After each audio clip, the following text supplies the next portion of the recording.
नमस्कार, मैं रविश कुमार। कुरुक्षेत्र में आपका स्वागत है।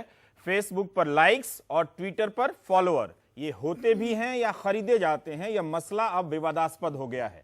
कोबरापोस्ट.com ने अपने स्टिंग के जरिए खुलासा किया है कि कई ऐसी कंपनियां हैं जो ठेके पर लाइक्स बढ़ाती हैं फेसबुक पर और ट्विटर पर फॉलोअर की संख्या। इनका एक काम और भी है, चरित्र हनन का। राजनीतिक विरोधी का चरित्र हनन करना और जो नेता का विरोध करे उसका भी चरित्र हनन करना। पिछले दिनों कई ऐसी खबरें आई कि कई नेताओं के फॉलोअर तुर्की और चाइना से आते हैं। सोशल मीडिया की लोकप्रियता का वोट से कोई लेना देना है या नहीं, यह अभी साबित नहीं है, मगर इसका इस्तेमाल राजनीतिक दल अपने नेता की लोकप्रियता के प्रदर्शन और प्रसार में करते हैं। इसके दम पर कई नेता अपनी पार्टी में प्रमुख पद भी पा जा रहे हैं। आजकल जहां लोग होंगे या जहां संख्या होगी वहीं पर सब होंगे, जो चौराहों और चौक चौराहों पर होता रहा है। क्या सोशल मीडिया की लोकप्रियता फर्जी है? क्या इसे राजनीति में गंभीरता से नहीं लिया जाना चाहिए? क्या यह हमारी राजनीति को प्रदूषित कर रहा है? कहीं इन सब से सोशल मीडिया टारगेट तो नहीं हो रहा जिसने मीडिया और उसकी अभिव्यक्तियों का संसार बदल दिया है? क्या इससे सोशल मीडिया पर कही जाने वाली बातें संदिग्ध हो जाती हैं? इन तमाम सवालों पर हम बात करेंगे आज कुरुक्षेत्र में। हमारे साथ संजय झा साहब हैं, कांग्रेस के नेता। हमारे साथ अनिरुद्ध बहल हैं, संपादक कोबरापोस्ट.com के, जिन्होंने ये स्टिंग किया है। विराज गुप्ता साहब हैं, आप वकील हैं और सोशल मीडिया के कानूनी दायरे पर लिखते पढ़ते रहते हैं और चुनाव आयोग में भी आपने एक प्रयास किया था कि जो सोशल मीडिया का खर्चा है वो भी चुनाव के खर्चे में शामिल हुआ जाए। अरविंद गुप्ता साहब हैं, बीजेपी के IT सेल के एक महत्वपूर्ण स्तंभ हैं। अनिरुद्ध, मैं आपसे पहले जानना चाहता हूं कि ये जो आपका स्टिंग है वो सोशल मीडिया अब सबके हाथ में है, हमारे पास मोबाइल में है। मैं हाल ही में अपने ज़िले में एक सज्जन से मिला था जो फेसबुक पर 10 रुपए में लोगों का प्रोफाइल बनाते हैं और बहुत साधारण लोग हैं और जो साधारण फ़ोन, मतलब ऐसा भी नहीं कि किसी ने महंगा फ़ोन खरीद लिया हो, तो ये उनकी कमाई है और दिन में 1000 से 2000 रुपया पर डे वो कमा रहे हैं एक सामान्य से जिले में जो थोड़ा पिछड़ा हुआ भी बहुत ही अद्भुत बात है। हाँ, ये मैं खुद मिलकर आया था, उन्होंने कहा था, तो महीने में काफी अच्छा कमाते हैं।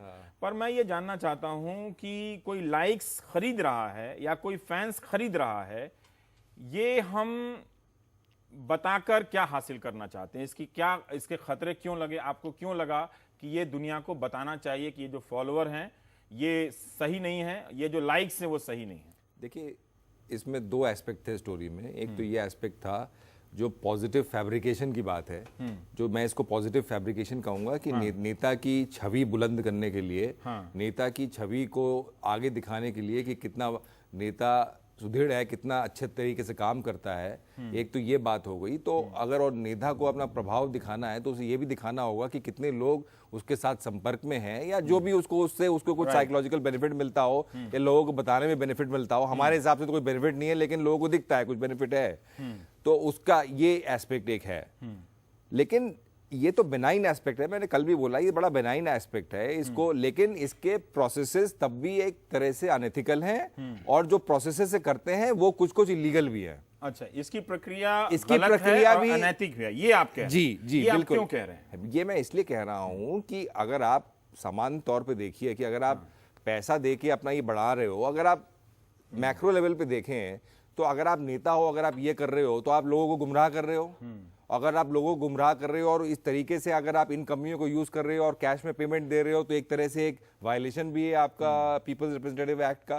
तो इस तरह से वायलेशंस भी हैं उसमें। और अगर आप जिस कंपनी में से संपर्क कर रहे हो और उस कंपनी इलीगल मेथड से आपको ये दिलवा रही है, बाहर से कहीं से आपको पोस्ट आ रहे हैं, कहीं से इलीगल मेथड से, तो वो प्रोसेस भी इलीगल है। तो एक तरह से एक अनएथिकल एस्पेक्ट है, थोड़ा इलीगल एस्पेक्ट है, लेकिन मैं तब भी इसको कह रहा हूँ बेनाइन एस्पेक्ट है। अगर इससे आगे बढ़ के जो आपने अभी बात करी चरित्र हनन की, अगर वो कह रहा है कि आप मेरे को दो ठेका सुपाड़ी दो और मैं साहब ABCD कर दूंगा फलाने आपके जो भी आपका राइवल है, तो ये बात आपकी फिर एकदम बहुत ही डेंजरस बात हो जाती है, सिनिस्टर बात हो जाती है। और अगर आप इसको आज के संदर्भ में देखें, जो कि मुजफ्फरनगर में हुआ, जो कि नॉर्थ ईस्ट एक्सोडस में हुआ, जो कि एक पटना ब्लास्ट के दौरान हुआ और जो कि होता आ रहा है, हमारे जो इंसिडेंट्स हैं होते रहे, कभी किसी का मॉर्फ करके वीडियो करा दिया, कभी डॉक्टर वीडियो वायरल कर दिया और नाप शनाप आपका पोस्ट को आपने कर दिया। तो इस तरह का अगर कंटेंट ऑर्गेनाइज तरीके से कुछ कंपनियां कर रही हैं और उसको फैला रही हैं पैसा लेके लोगों के मन में द्वेष पैदा करने के लिए या कोई और ऑब्जेक्टिव के लिए, पॉलिटिकल माइलेज के लिए, तो ये बहुत ही डेंजरस गेम है। क्योंकि आपने देखा कि ऐसे बर्मा बांग्लादेश को लेके, रोहिंग्या को लेके क्या क्या हो गया। क्या हुआ था, ठीक है। पर इसमें मेरा एक सवाल है कि मैं भी मजाक कर रहा था और ट्वीट किया था कि चरित्र हनन कॉर्नर, हमारे यहाँ प्रसिद्ध लोगों का चरित्र हनन तसल्ली बख्श किया जाता है। 2-2.5 लाख नकली अकाउंट है हमारे पास। पर मैं मजाक कर रहा था, आप कह रहे हैं कि ऐसी चीजें एग्जिस्ट करती हैं। पर जब सोशल मीडिया नहीं था तब भी चरित्र हनन होता था। नेता खुद भी एक दूसरे पर आरोप लगाते हैं, अभी भी लगाते हैं। आजकल तो है ना, इस 5 मिनट में हो जाता है। हाँ। आपका पहले चरित्र होगा, आपका कहीं मैगजीन में छपेगा, आपको मुझे याद है सूर्या मैगजीन में छपा था, बड़ा बड़ा लंबा कांड हुआ था। हाँ। जो भी कांड, लेकिन आजकल तो सेकंडों में हो जाता है। आपने ऑर्गेनाइज कुछ बोला, बस उसके आपके कंपनियां लग गई आपके पीछे राशन पानी लेके। तो उसमें सामान्य लोग भी होते हैं, हो सकता है कि आपके हिसाब से फर्जी हों, पर कोई जेन्युइन लोग भी नहीं, उसी तरह से रिएक्ट करते होंगे, हैं। हाँ। नहीं होंगे, बट मैं एकदम ये बिलीव नहीं करता कि ये नेचुरल अपसर्ज कुछ होता है। होता है, आपके कुछ राय अलग, भिन्न भिन्न राय होती हैं, लोग उससे ऑब्जेक्ट करते हैं, अपना ओपिनियन देते हैं, सिविलाइज तरीके से देते हैं। लेकिन कहाँ जब 5 मिनट में जो झुंड आ जाता है ना 50-60 लोगों का, वो मैं नेचुरल अपसर्ज मान ही नहीं सकता उसको। नहीं मान